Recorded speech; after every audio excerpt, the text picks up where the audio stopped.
देश भर में यूजीसी के नए नियम को लेकर विवाद गहरा गया है। पहले सोशल मीडिया पर और अब सड़कों पर लोग जोरदार प्रदर्शन कर रहे हैं।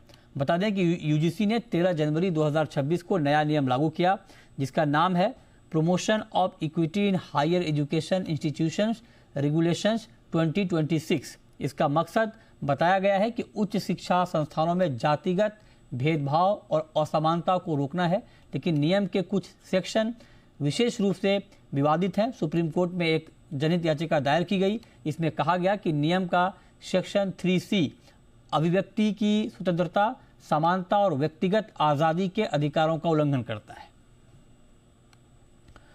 और इस खबर पर डिटेल जानकारी के साथ हमारे साथ जुड़ रहे हैं जी मीडिया संवाददाता नीरज पांडे। नीरज, बताएं क्या डिटेल जानकारी, आखिर इसको लेकर इतना विवाद गहरा क्यों रहा है?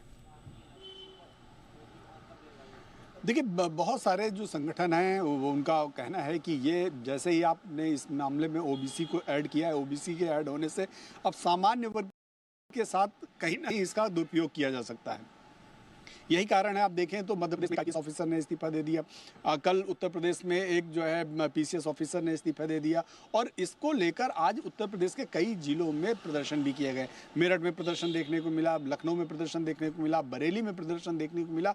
और इस प्रदर्शन के पीछे का आशय सिर्फ यही है कि जो नया नियम आया, जो यूजीसी की नई गाइडलाइंस आई हैं और उसमें जो चीज़ें, जो पॉइंट्स रखे गए हैं, उसमें साफ साफ कहा जा रहा है कि यदि पहले जब एससी और एसटी का मामला एससी और एसटी तक सीमित था, अब आपने अदर बैकवर्ड को भी जोड़कर ये साबित कर दिया है कि आप पहले से ही एक खास वर्ग को टारगेट करना चाहते हैं। आज जब प्रियंका चतुर्वेदी जो शिवसेना उद्धव ठाकरे गुट की सांसद हैं, जब उनसे बात की गई पार्लियामेंट में, तो उन्होंने तो सीधे तौर पर इस गाइडलाइंस का, इस नए कानून का सीधा विरोध किया। और उनका कहना है कि आप जब नया नियम जिस समय आप ला रहे हो, तो पहले मिनट से ही आपने मान लिया है कि जो अब जनरल कास्ट के जो बच्चे हैं, जो कैंपस में जनरल स्टूडेंट्स हैं, वो दोषी हैं। उनको आपने दोषी पहले ही मान लिया, कुछ कहने से पहले ही उनको गुनाहगार साबित कर दिया।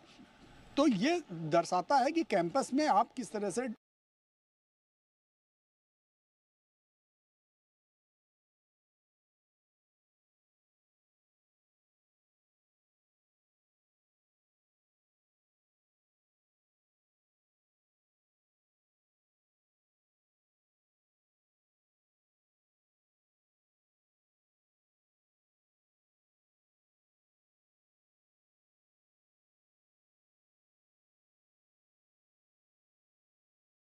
आपस बच्चों के अंदर डिस्क्रिमिनेशन का भाव रखते हैं। तो इस कानून को लेकर जहां एक विरोध हो रहा है, कुछ लोग पक्ष में भी बोल रहे हैं, चंद्रशेखर आजाद जो कि लेकर विरोध के स्वर भी है, तो पक्ष के भी स्वर है। अब देखिए ये होगा कि सरकार का स्टैंड क्या होता है, क्योंकि सरकार ने तो कानून एक तरह से नोटिफिकेशन यूजीसी का जारी हो ही गया है, यूजीसी की गाइडलाइंस नई आई गई है, उसमें ओबीसी अदर बैकवर्ड को ऐड ऑन कर ही लिया गया। अब कैसे इस पॉलिटिकल जो प्रेशर बन रहा है, जो सामाजिक प्रेशर बन रहा है, उससे सरकार कैसे निपटती, उससे कैसे रास्ता निकालती, ये देखने वाला विषय होगा। जी बिल्कुल, बहुत शुक्रिया नीरज आपका इस पूरी जानकारी के लिए।